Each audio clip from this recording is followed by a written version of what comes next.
Prezados irmãos e irmãs, sábado da quinta semana da Quaresma. Chegamos ao término do tempo santo, tempo quaresmal. Palavra certa na hora certa. A leitura é do livro do profeta Ezequiel, capítulo 37, de 21 a 28. O salmo é o canto de Jeremias, 31, de 10 a 13. O Senhor nos guardará, qual pastor a seu rebanho. O Santo Evangelho, segundo São João, capítulo 11, de 45 a 56.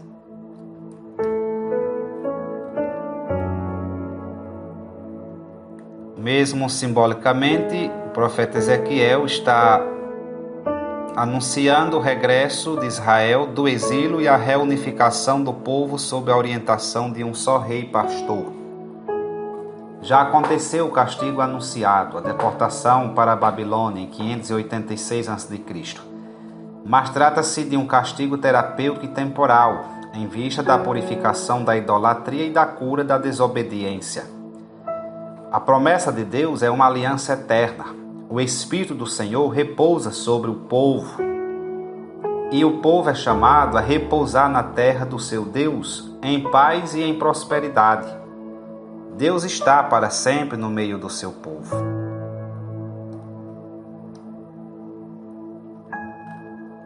O Santo Evangelho trata do sétimo sinal, o último dos sinais apresentados por São João, a ressurreição de Lázaro. Como vemos, os chefes dos judeus estão de cabeça perdida. O sinal da ressurreição de Lázaro fez precipitar os acontecimentos e decidiram matar Jesus, que se tornara demasiadamente incômodo e perigoso. As multidões já o tinham querido proclamar rei, declarando o libertador da nação. Se continuar assim, os romanos irão intervir e destruir o templo, coisa que de modo nenhum pode acontecer. O que Jesus afirmou foi que ele é que o novo templo, o ponto de convergência de todo Israel e da humanidade inteira. De fato, é melhor que um só morra do que perecer toda a nação.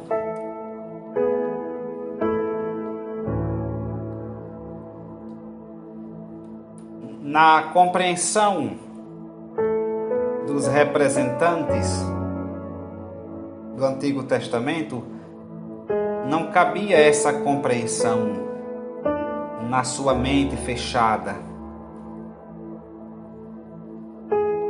Eles não sabiam que com isso Deus restauraria tudo em Jesus, através da morte e ressurreição de Jesus. Jesus iria reunir todos os povos, isto é, a igreja.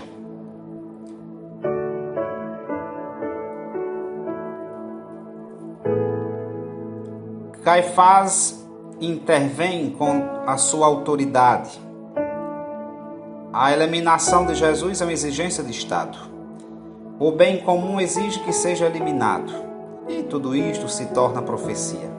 A missão de Jesus consiste, de fato, em reunir os filhos de Deus dispersos e em fazer de todos os povos um povo novo, na unidade do Pai, do Filho e do Espírito Santo. É o que acontece porque ele dá a vida pelos homens. Enquanto os judeus levam por diante o processo histórico, o Pai vai realizando o seu desígnio de salvação graças à adesão filial de Cristo à sua obra.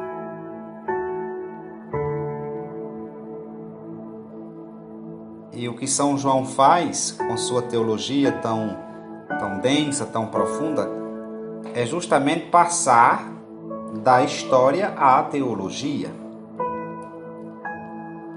O que Caifás está afirmando é que Jesus deve morrer em nome dos superiores interesses da nação. São João acrescenta que deve morrer não só pela razão invocada, mas também para reunir os filhos de Deus dispersos.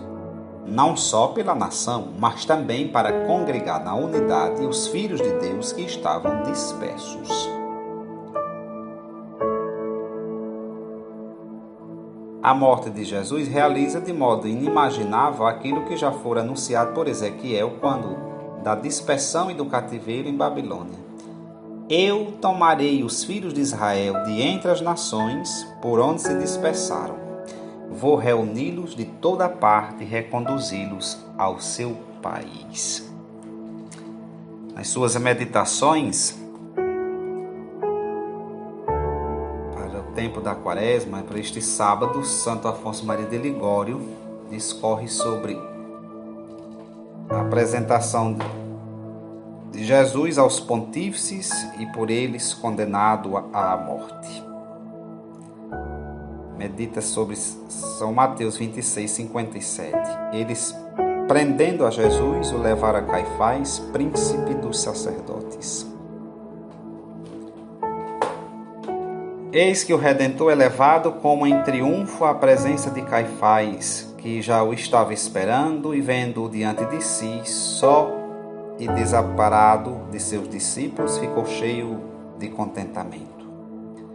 Minha alma contempla o teu Senhor, que ali está todo humilde e manso.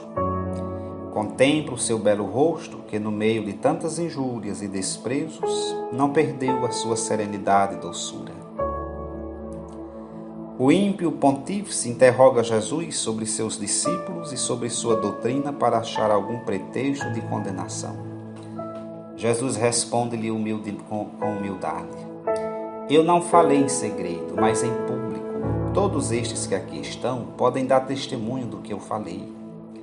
Senão, quando depois de uma resposta tão justa e tão branda, um algoz mais insolente avança do meio da chusma e, tratando Jesus de atrevido, lhe dá uma forte bofetada, dizendo: É assim que respondes ao sumo sacerdote? Ó Deus, como pôde uma resposta tão humilde e tão modesta merecer tão grave insulto? Entretanto, o conselho procurava testemunhas para o condenar à morte, mas não encontravam, pelo que o pontífice vai novamente buscar a matéria de condenação nas palavras de nosso Salvador mesmo, e lhe diz: Eu te conjuro, pelo Deus vivo, que nos digas se tu és o Cristo, Filho de Deus. O Senhor, ouvindo que o conjuravam em nome de Deus, confessa a verdade e responde: Sim, eu sou. E um dia me verás não tão desprezível como estou agora diante de ti, mas assentado num trono de majestade como juiz de todos os homens, acima das nuvens do céu. Ouvindo estas palavras, o pontífice, em vez de prostrar-se com o rosto em terra para adorar a seu Deus, rasga seus vestidos e diz: Para que mais precisamos de testemunhas? Acabais de ouvir a blasfêmia. Que vos parece? E todos os outros sacerdotes responderam que, sem dúvida alguma, ele era réu de morte. Ah, meu Jesus, o mesmo disse também vosso eterno Pai, quando vos ofereceste a expiar os nossos pecados. Meu filho, disse, já que queres satisfazer pelos homens, és réu de morte e por isso é necessário que morras. Então cuspiram-lhe no rosto e deram-lhe bofetadas. Sendo Jesus Cristo declarado réu de morte, puseram-se todos a maltratá-lo como a um malfeitor. Um cospe-lhe no rosto, outro dá-lhe empurrões, mais outro lhe dá bofetadas. Vedando-lhe os olhos com um pano, escarnecem dele, chamando o falso profeta e dizendo: Já que és profeta, profetiza agora quem te bateu. Escreve São Jerônimo que foram tantos os insultos e injúrias que naquela noite foram feitos ao Senhor, que só no dia do juízo final serão conhecidos todos. O sofrimento de Jesus foi ainda aumentado pelo pecado de Pedro, que o renega e jura que nunca o conheceu. Vai, minha alma, vai ter naquela prisão com teu Senhor aflito, escarnecido e abandonado. Agradece-lhe e consola-o com o teu arrependimento, visto que tu também algum tempo desprezaste e renegaste. Dize-lhe que quiseras morrer de dor, lembrando-te que no passado lhe amarguraste tanto doce coração que tanto te amou.